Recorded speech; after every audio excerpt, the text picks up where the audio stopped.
Does it feel like that every single day you're fighting with a stiff neck? No matter what you try, it doesn't seem to stop it? What if I told you that today I'm going to teach you in a 10-minute routine how you can stop having a stiff neck and prevent it from coming back? Stay tuned. Oh, I also want to say thank you. We're getting close to 700 subscribers on our channel, and I'm real happy that you're supporting me this way. And if you're not a subscriber yet, please subscribe down below, because every time you subscribe, you're going to get a new video every single week that'll pop up in your box. Stay tuned.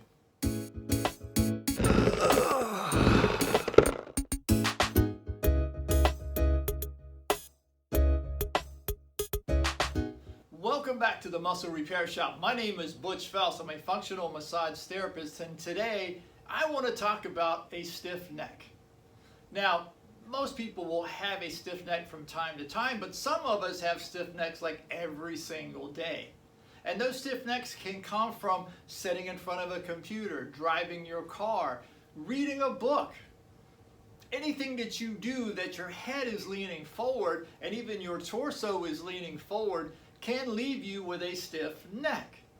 Now, what most people don't understand is that the pain always shows up on the back side of the neck, and so this is where people treat it. They put the heating pad back here. They may put ice back here. They may try to massage back here or stretch the back side of their neck. And there is some basis for the stretching and the massage, because the muscles on the back side are literally holding the weight of your head as it leans forward. So a good rule to keep in mind is that every inch your head leans forward, the pressure on the backside, even going down between your shoulder blades, increases by 10 pounds per inch. So if I'm working on a computer or I'm reading a book and I lean forward 2 inches, I can increase the weight of my head from 10 pounds sitting on top of my shoulders to 30 pounds of pressure between my shoulder blades and the back of my neck. Why does this happen? Well, obviously the head weighs 10 pounds. And so the more that head cantilevers or leans out over in front of your chest, now the muscles on the backside have to go in a contracted state just to hold your head up. The problem is that as the head goes forward, the muscles on the front side of the neck start to tighten and get used to being in a tightened state. Now when you lift your head up, not only is it lifting the weight of your head up, but the muscles on the backside are having to try to make these muscles expand.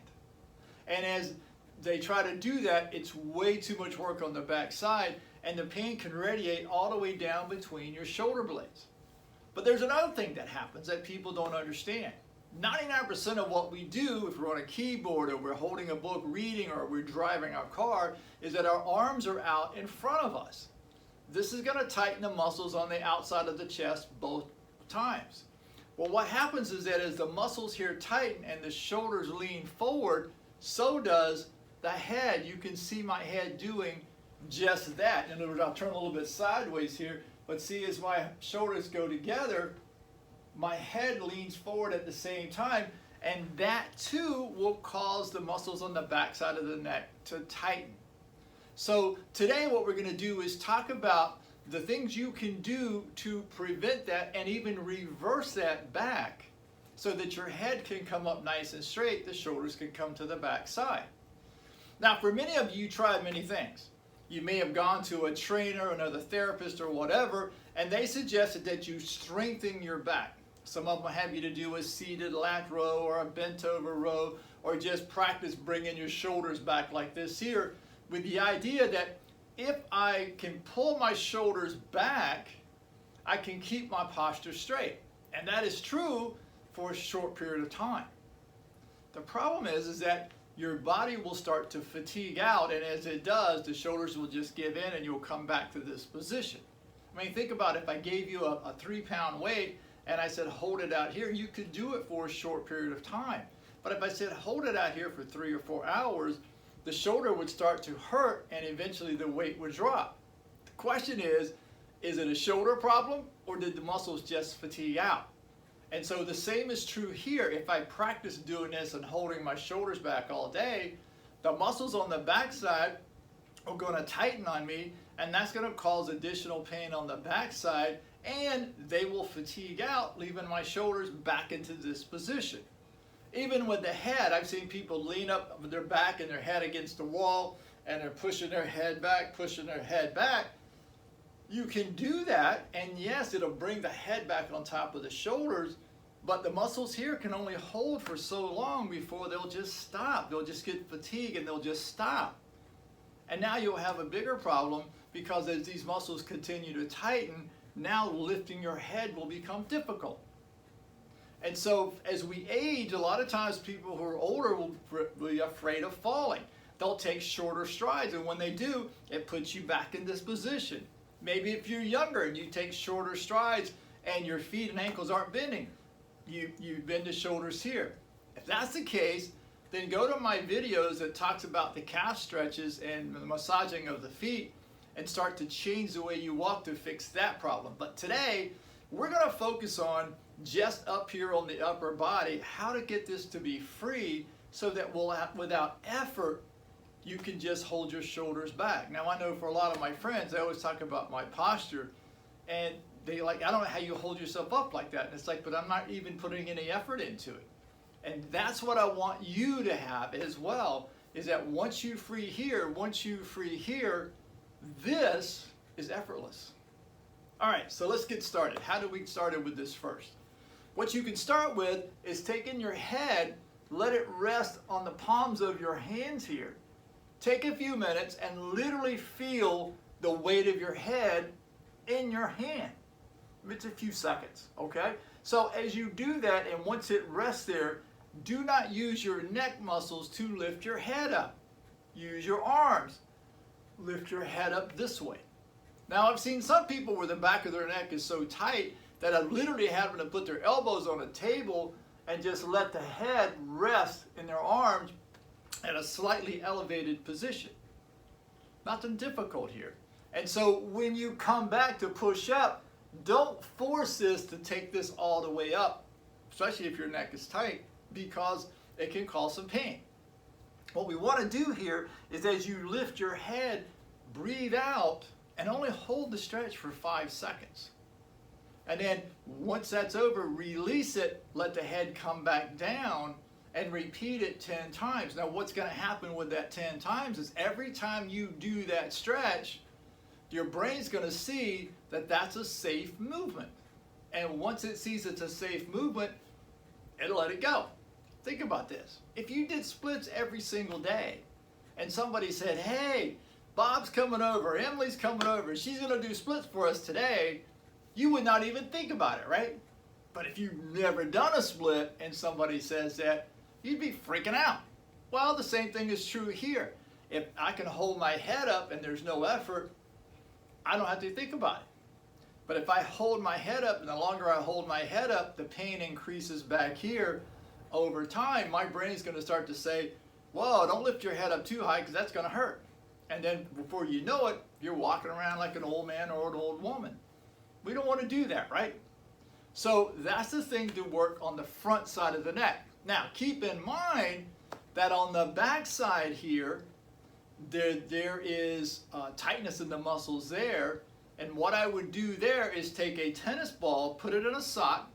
Don't get a cue ball or a hard ball with ridges or something that vibrates or sings to you or whatever the heck they put out there today. Just get an old freaking tennis ball. Put it in a sock, throw it over your shoulder, and lean against the wall. Now, some of my clients have said to me, yeah, but I was told I should get on the floor. You can, but if your upper back is tight and you lay on the floor, unless you can levitate, that's an all or nothing pressure. When you lean against the wall, now you can adjust the pressure on your back. But now I'm not talking about rolling back and forth. I know everybody gets in the gym and they love to roll on rollers and roll back and forth on walls and so forth. That's fun, but not very effective. It's just a lot of pain. The thing is that if you take that tennis ball, throw it over your shoulder, what'll happen there is that you'll check one spot at a time on your back, breathe out, feel it, and then allow the muscle to relax and let go. Now you'll work all over the upper back into the shoulders and shoulder blade areas of your back. But the thing is that as you work that in your back and start to soften that up, it allows the muscles on the backside not to be tense. And that's really what you want. The third thing is to get into a doorway or the corner of a wall. That's all it takes. And I usually do mine in a doorway. I'll put my hand behind my head with my elbow in this position, and my elbow begins the door frame here. And I'm going to use my legs and my feet to rotate my body. Now, for some of you who are hardcore, you think if you push forward, I'm going to increase the stretch here. Don't do that, because what will happen is you'll get pain back here on the backside, and you'll think something's bad back there, and all it is just your body saying, don't do that, okay? The second thing is don't twist with your waist, because then you'll get a cramp over here.